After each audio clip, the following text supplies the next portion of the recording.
Okay, so this book talk is about the book Found, which is the first book in the Missing series by Margaret Peterson Haddix. And it starts off with the telling of a flight attendant's first day on the job. And everything seems to be going normal until all of a sudden at the end of her shift, a plane, an unidentified plane, comes up and hooks up to the gate and acts like it's going to let off a bunch of passengers. And so she tries to radio the plane, and there's no answer, and they have no idea where it came from.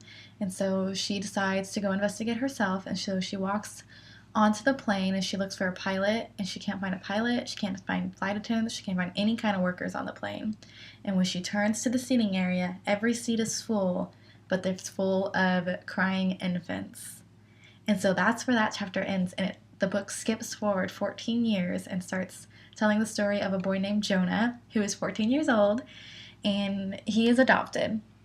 And one day he gets a letter in the mail, and it says, "You're one of the missing." And it doesn't have a signature, and it doesn't have a return address, so he has no idea who sent it.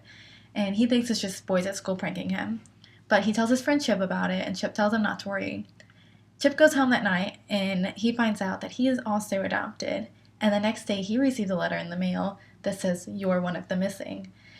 And so the boys are kind of like freaking out, like, who did this? Like, nobody even knew Chip was adopted, so it can't be a prank. And so they decide not to tell their parents about it, but a week later they get another letter that says, "Beware, they're coming for you." And so at this point they decide to tell Jonah's little sister Catherine, and the three of them together decide to investigate to figure out who's sending these letters. And soon the CIA is involved, and they find out that they're not the only kids getting these letters. There's like 30 other kids within their town that have got these letters, and they're all adopted.